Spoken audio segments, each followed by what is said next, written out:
I'd like to tell you about biology textbook content on Darwinism, defined as the process of gradual, unguided random mutation acted on by natural selection over vast periods of time and resulting in new life forms progressing from the first cell to human beings.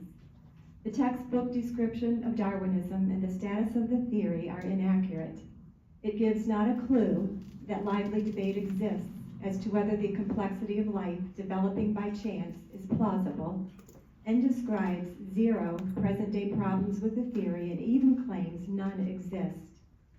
But skepticism and outright rejection of Darwinism is widespread. Over 1,100 scientists have signed a statement which says that the scientific evidence does not support Darwinian evolution, including scientists from institutions such as Stanford, Harvard, Cambridge, and 20 scientists from The Ohio State University.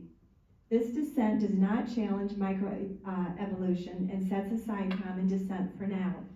The stated reason for the dissent is because supporters of Darwinism deny the existence of critics and discourage open discussion. A few examples from the textbook to show you what I mean. It describes the problem with Darwinism based on the lack of time for it to occur, but mischaracterizes the problem, saying once we learned that Earth is 4.5 billion years old, the time problem was solved. But the problem wasn't the age of the Earth, it's the amount of time over which new body forms appeared, tens of millions of years. There were numerous explosions of diverse life forms over short periods of time, the most famous being the Cambrian, which evolutionary biologists acknowledge as a problem, but the book does not. In the textbook, the rapid appearance of life forms in the fossil record is treated not as the problem it is, but rather as evidence that rapid Darwinism occurs. In other words, if life forms show up rapidly, then Darwinism must have happened rapidly. How's that for circular reasoning? In the words of evolutionary biologist Richard Dawkins, evolution not only is a gradual process as a matter of fact, but it has to be gradual. The textbook says, we used to think that discontinuities in the fossil record were a problem for Darwinism, but the problem was solved by this discovery of hundreds of fossils. The fact is, scientists acknowledge the problem of discontinuities and they propose explanations. For example, it's proposed that precursors to the Cambrian were soft-bodied and did not fossilize well. But that argument doesn't hold up because we have fossils of soft-body forms and because transitional forms would eventually develop hard parts.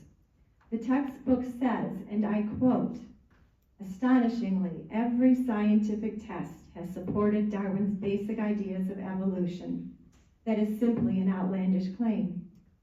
Thomas Dwight of Harvard said over 100 years ago, we now have the remarkable spectacle that just when many scientific men are all agreed that Darwin's theory is not only unproved but impossible, the ignorant, half-educated masses have the idea that it is fundamental fact.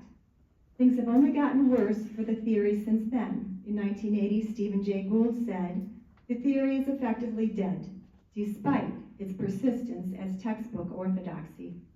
Darwinism should be accurately taught, including strengths and weaknesses, allowing students to evaluate pieces of evidence and decide whether or not they support Darwinism. Why is it important to accurately teach Darwinism? So kids are educated, not misinformed and ignorant. Also, because the account of humans arising by chance from unguided random processes teaches kids that we are unintended beings, nothing more than souped-up apes.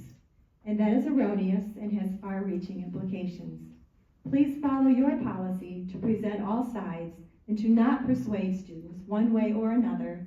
And please, lip service to the other side doesn't count. Thank you.